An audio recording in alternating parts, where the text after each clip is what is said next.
안녕하세요. 반갑습니다. 이승우 소장입니다. 자, 오늘은 제목처럼 부동산은 정말 대출로 끌어올린 것이 맞는가, 이런 내용에 대해서 말씀드려 보겠습니다.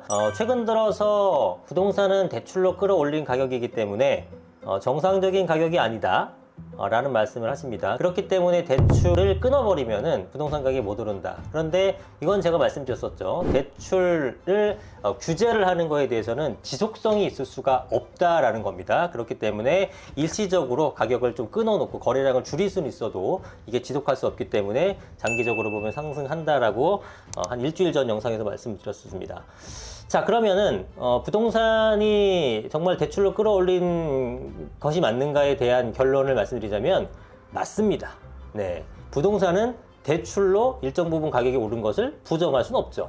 그러니까 대출이 없으면 부동산 가격은 하락할 수 있습니다. 그런데 이게 지속할 수 없다. 그리고 제가 말씀드리고 싶은 것이 몇 가지가 더 있습니다. 일단은 현대 사회는 여러분 대출이 없으면 이 시스템 자체가 유지가 되지를 않습니다. 지금 시청하시는 분들 중에 난 지금까지 한 번도 대출을 받아보지 않았다, 이런 분이 저는 나이가 좀 어리신 분 외에는 거의 없을 거라고 생각이 듭니다. 여러분이 전셋집을 구해도 대출을 활용하고, 창업을 하더라도 대출을 활용하고, 뭔가 좀 급전이 필요할 때도 있잖아요. 뭐 가족 중에 갑자기 누가 아프시다거나, 뭐 심지어는 뭐 사람에 따라서는 정말 사고 싶은 거 있을 때 대출을 받아서 사는 케이스도 있어요. 그러니까 우리는 살면서 내가 갖고 있는 수익보다 비용이 더 나갈 때가 있어요. 이럴 때는 뭔가 생활은 하긴 해야 되니까 신용 대출이건 뭐 마이너스 통장이건 친구한테 빌리건 이렇게 대출을 활용을 하게 됩니다. 이건 비단 개인뿐 아니라 기업은 더 합니다.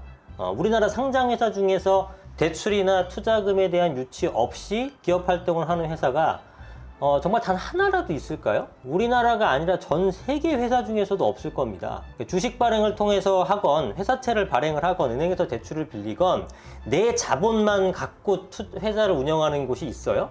없어요. 그러니까 우리가 살고 있는 이런 현대사회에서 레버리지를 활용하는 것은 지극히 평범하고 또 당연한 일입니다. 아니, 국가는 어떻습니까, 여러분? 국가.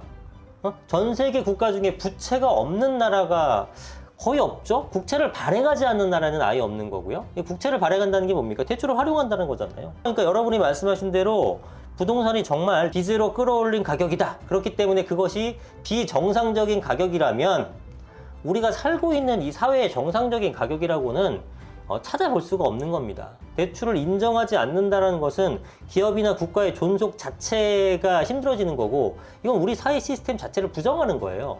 사업을 시작할 때 뭔가 좋은 기회가 있으면 투자를 받아서 내지는 대출을 활용해서 성장을 일구어가는 것이 이제 기업의 기본인데, 그런 기업들도 빚을 활용한 거니까 이건 허상이고 거품이라는 뜻인가요? 그건 아니잖아요. 근데 부동산에 대해서는 대출을 활용해서 가격이 상승한 것이 마치 이거는 안 될 일이고 비정상적인 가격이라고 얘기들을 하는 건 왜 그런 건지 저는 좀 이해가 되질 않습니다. 그리고 이것도 생각해보죠.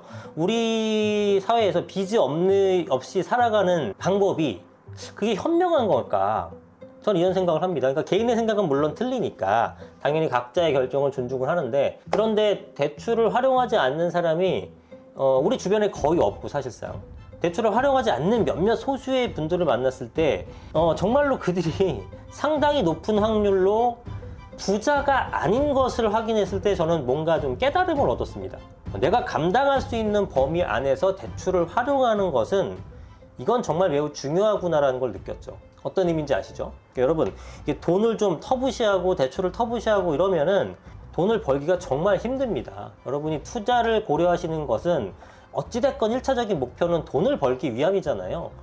그리고 돈에 대한 부정적인 생각을 갖고 싶은 분들도 돈을 준다 그러면 그걸 마다하실 분은 없어요.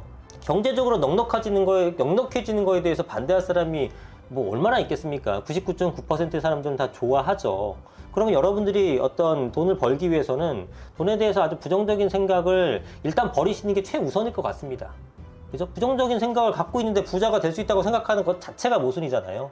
아니면 정말 내 가슴에 손을 얹고 나는 부자가 안 돼도 돼, 난 돈이 필요 없어, 난 정말 선비 같은 삶을 살 거야, 이러신 분이라면 모르겠는데 사실 그게 아니잖아요. 그런데 자꾸 돈에 대해서 안 좋은 시각을 갖고 계시면 안 되는 것 같고요. 당신은 대출 받은 적이 있나요? 라고 물었을 때, 아니 전 대출 받은 게 없습니다 라고 말씀하신 분들이라면 전 다시 한번 묻고 싶습니다. 그럼 당신은 지금 부자입니까? 솔직하게 예라고 말씀하실 수 있는 분이 몇이나 될 것 같습니까? 제가 정말 그 직업 특성상 수천 명의 사람을 만나보고 대출을 완전 와 이건 너무 싫어요 이렇게 하신 분도 있고 대출을 엄청나게 활용하시는 분도 있고 정말 다양한 직업군의 다양한 형태의 사람들을 만나봤는데 레버리지를 활용하지 않고 큰 돈을 번다? 너무나 극소수입니다. 그래서 거의 말이 안 되는 수준이라고 생각하시면 돼요.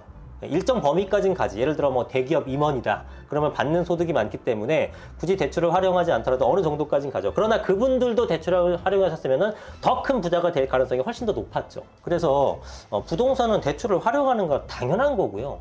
대출을 활용해서 가격이 올라갔다고 그게 비정상적인 가격이라고 생각하신다면 그건 완전히 오판입니다. 그리고 대출을 통해서 집값을 잡을 수 있었다면 여러분들이 지금 생각하시는 것처럼 지난 5, 60년 동안 정부는 왜 그런 행동을 하지 않았을까요? 전 세계 모든 정부는 왜 그런 금융규제를 하지 않았을까요? 잘 생각해 보십시오. 왜 안 했을까요? 집값이 그렇게 한 방에 잡히는데 지속할 수 없기 때문에 그렇습니다. 생각해 보세요. 지금 총량 규제한다고 뭐 전세 대출 규제하고 뭐 하고 하니까 지금 난리가 났잖아요. 지난 주말에도 내 친구는 전세자금 대출 받았는데 난 왜 안 해줘요? 이렇게 하게 되면은 여러분들 정치권에서 그거를 내 맘이야 이렇게 할 수 있을 것 같습니까? 절대 못합니다. 대출은 풀어줄 수밖에 없고 정부가 정말 강한 의지를 갖고 한다고 하더라도요 부작용이 너무 많습니다. 일단 그렇게 막아버리게 되면은 거래량이 감소하죠. 거래량이 감소하게 되면 지금 안 그래도 문제가 되는 공급, 이 공급에 대한 인허가가 확연히 떨어지게 되죠. 예전에 우리 그 신규 아파트 중도금 대출도 뭐 9억 이상 9억 이하로 해가지고 안 주고 했었던 거 기억나시죠? 그때 당시에 그런 대출 규제가 있었기 때문에 인허가 물량이 안 생겼고 지금 공급 입주 물량이 없는 거 아니겠습니까? 그렇기 때문에 대출 규제는 지속될 수 없다. 그리고 여러분 생각해 보세요. 지금 전 세계 GDP 기준 했을 때 부자 순위 1, 2, 3위가 어디입니까? 미국, 중국, 일본 순입니다. 그러면 국가 부채 순위 전 세계 1, 2, 3위가 어딜 것 같습니까? 예상하셨다시피 미국, 중국, 일본입니다. 가장 부자 나라는 가장 레버리지를 많이 활용하는 거예요. 그래서 대출을 활용한 가격의 형성은 당연한 거고 우리 현대 사회의 신용 창출 시스템에서는 지극히 정상적인 거예요.